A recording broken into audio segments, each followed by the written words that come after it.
Alors, bonjour à tous, ici Isabelle Tremblay, professeure de comptabilité au Collège La Cité d'Ottawa. Alors, l'objectif de cette capsule, c'est de vous présenter les notes de cours, en fait, sur les coûts de revient standard et l'analyse des frais indirects de fabrication.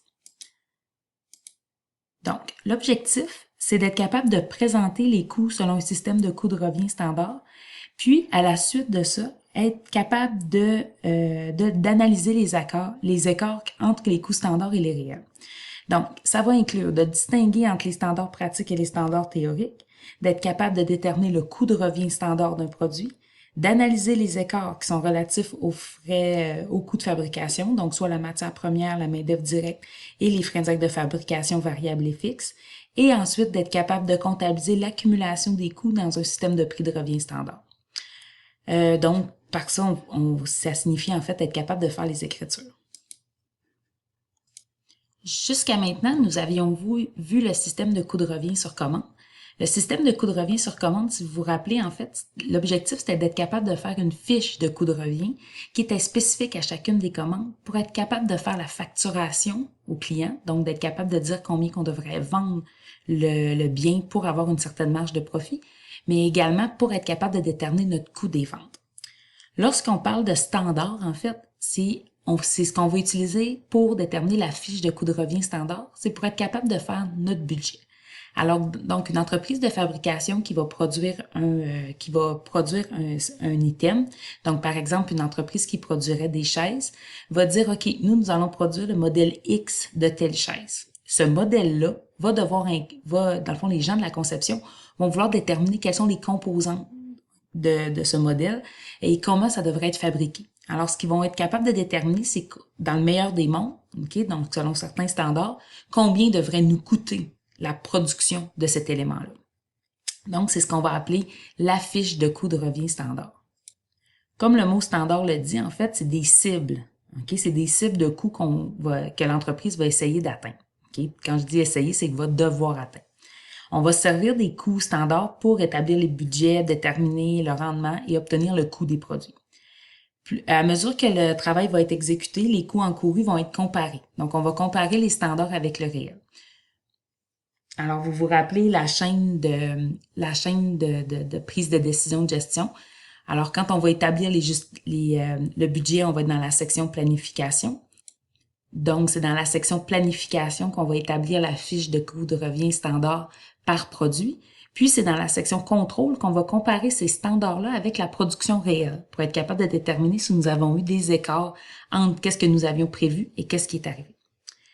Ce qu'il faut comprendre, en fait, c'est qu'il va y avoir deux types de standards dans notre production. On va d'abord déterminer notre standard de quantité. Donc, combien d'unités ou combien de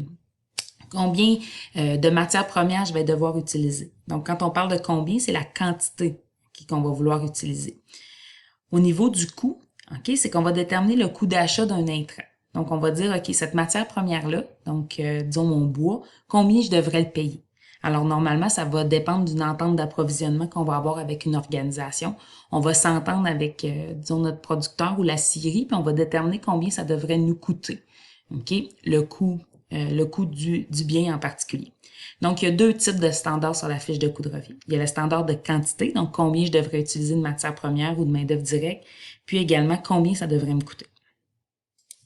Donc, la fiche de coût standard, en fait, va contenir de l'information, un peu comme la fiche de coût de revient, va présenter les standards de quantité. Donc, quand on parle des intrants, en fait, c'est qu'est-ce qui rentre dans la production du produit. Donc, la matière première, main-d'œuvre directe, frais indirects de fabrication. Donc, pour les matières premières, la quantité, ça va bien. En fait, ça va être en kilogrammes, milligrammes, en mètres. OK, ça va nous dire ce serait quoi la quantité de la matière première qu'on a besoin. Au niveau de la main-d'œuvre directe, ce qu'on va faire, c'est qu'on va déterminer c'est quoi le nombre d'heures, OK, ou le nombre de minutes qui devrait être utilisé pour produire mon produit. Au niveau des frais indirects de fabrication, on va se baser sur le taux d'imputation. En fait, ça va être l'unité d'œuvre qui va être important. Au niveau du coût, OK, alors au niveau des matières premières, ça va être le coût de la matière première selon les ententes d'approvisionnement. Au niveau de la main-d'œuvre, ça va être les contrats de travail. OK, donc si normalement mon employé est payé au salaire minimum, mon coût standard de main-d'œuvre, ça va être le salaire minimum. OK, alors je vais devoir tenir compte également des heures supplémentaires s'il y a lieu. OK? Donc, un exemple que vous avez sur le portail, en fait, c'est si on avait à faire la fiche de coût de revient standard de ce hamburger. OK?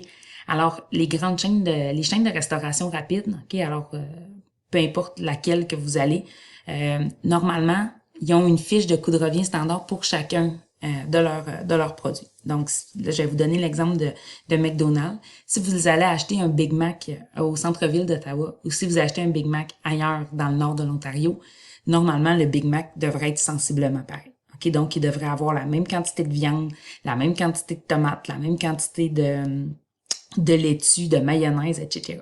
OK? Donc, c'est que l'employé qui produit le Big Mac a une fiche à remplir. OK? Donc, a une fiche à suivre, en fait. OK? Donc, un exercice que je vous invite à faire, en fait, c'est de déterminer ce serait quoi le coût standard de ça. Donc, au niveau de la matière première, ça va quand même bien. On va dire, OK, ça me prend combien de pain? On va dire, OK, normalement, un Big Mac, ça nous prend un pain. Là, on s'entend que lui, c'est pas un Big Mac parce que il manquerait certaines petites choses. Je vais vous laisser deviner c'est quel type de hamburger, celui-là. Ensuite, on va dire, OK, ça prend combien de tomates? On va dire, OK, ça me prend 1/8 de tomates. OK, donc la quantité de matière première de tomates pour ce hamburger-là, ce serait 1/8 de tomates. Maintenant, c'est quoi le coût standard de la tomate? Alors là, j'irai voir sur les contrats d'approvisionnement, une tomate en gros, combien ça peut coûter. OK, alors pour chacun des éléments de matière première ici, des ingrédients de mon hamburger, je vais venir déterminer à la fois la quantité puis le coût à laquelle je peux me le procurer. Donc, ça va me permettre à la fin de déterminer le coût standard en matière première de mon hamburger. Ensuite, je vais faire la même chose pour la main-d'œuvre directe. Combien de temps ça prend faire ce hamburger-là? OK, donc là, normalement, les entreprises vont avoir des standards assez limités, donc ils vont dire, OK, ça devrait prendre environ 3 minutes, OK, pour faire le hamburger. Alors là, je vais déterminer, OK, donc c'est 3 minutes. Là, ça va être ma quantité de matière de main-d'œuvre directe.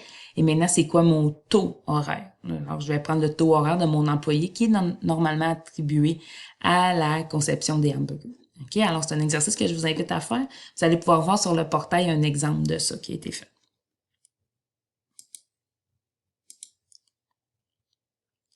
Au niveau des standards, en fait, si on regarde un peu la théorie des standards, il y a 3 standards qui vont être utilisés en entreprise. C'est certain qu'il y en a un qui est meilleur que l'autre.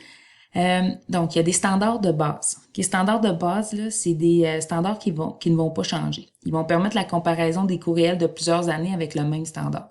Donc, c'est des standards assez fixes.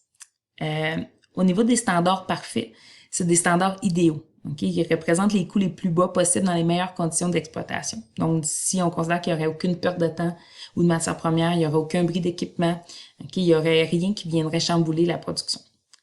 Les standards pratiques, c'est ce dont les coûts devraient être encourus dans des conditions d'exploitation normales. Donc, à venir, ils tiennent compte des pertes de temps, de matière première et des bris. Ils représentent donc un objectif difficile mais possible à atteindre. Normalement, les organisations, ils vont se diriger vers les standards pratiques. Okay? C'est ce qu'on va essayer d'atteindre le mieux possible.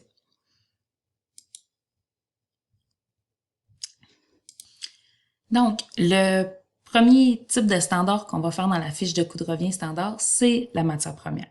Donc, qui établit les standards de matière première? Ben, il y a deux départements en fait qui vont être impliqués. Le premier département, c'est les services techniques qui vont déterminer c'est quoi la quantité puis la qualité du bien qu'on va vouloir avoir. C'est certain que plus le bien est de qualité, bien, plus son prix va être élevé, mais c'est le service technique qui va déterminer qu'est-ce qu'on a besoin. En fonction de la production, en fonction de la machine qui va être utilisée, etc. Donc, c'est quoi la quantité qu'on a besoin? Puis quand on parle de qualitatif, c'est quoi le niveau de qualité de la matière première qu'on va avoir besoin? Ensuite, le service des achats ou le service des approvisionnements, lui, il va établir un standard de prix. Donc, combien ça devrait coûter? Quel prix qu'on pourrait avoir en fonction de la quantité qu'on va acheter. Donc, le coût standard des matières premières va être le résultat, en fait, de la multiplication entre la quantité standard, déterminée par le service technique, et le coût standard, déterminé par le service de l'approvisionnement ou le service des achats. Au niveau de la main-d'œuvre directe, c'est le service technique aussi qui va déterminer c'est quoi le standard de qualité, donc c'est quoi la formation que les employés qui vont faire le bien devraient avoir et le nombre d'heures qui devrait être requises, donc le temps qui devrait être requis pour effectuer, dans le fond, pour fabriquer le produit. Donc ça, c'est des services techniques quand ils vont déterminer le produit qui vont pouvoir établir ça. Au niveau des standards de temps, à ce moment-là, c'est les ressources humaines qui vont pouvoir être impliquées là-dedans. Au niveau, du taux, alors c'est les ressources humaines qui vont pouvoir déterminer c'est quoi le taux. Donc, si on dit, OK, ça prend un ingénieur, les ressources humaines vont pouvoir nous dire c'est quoi le taux d'un ingénieur dans notre organisation.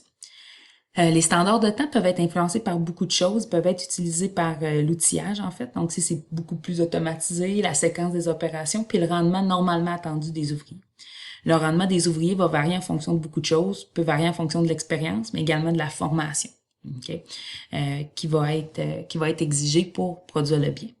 Donc, le coût standard de la main-d'œuvre directe va être le résultat entre les heures standards et le taux standard attendu pour cette production. Alors, au niveau des frais indirects de fabrication, alors ça va dépendre en fait du taux d'imputation. Donc, la première chose à faire, ça va être de déterminer le taux d'imputation par unité d'œuvre pour la partie variable des frais indirects de fabrication fixes. Donc, c'est la même chose qu'on a vu précédemment dans notre cours. Juste un rappel que l'unité d'œuvre qui est choisie va se rapprocher le plus possible de la fluctuation des frais indirects de fabrication de l'atelier. Donc, soit les heures machines, les heures de la main-d'œuvre directe ou les coûts de la main-d'œuvre directe. Donc, comment on va déterminer le coût standard des frais indirects de fabrication? Bien, ça va être le taux d'imputation standard, donc qui va être déterminé, multiplié par la quantité d'unités d'œuvre. Donc, si notre unité d'œuvre, c'est les heures de main-d'œuvre directe, donc ici, ça devrait être mes heures standards qui vont apparaître ici. Donc, c'est ce qui conclut comment les standards sont déterminés. Ce que nous allons voir en fait dans la prochaine capsule, c'est comment analyser les écarts ensuite.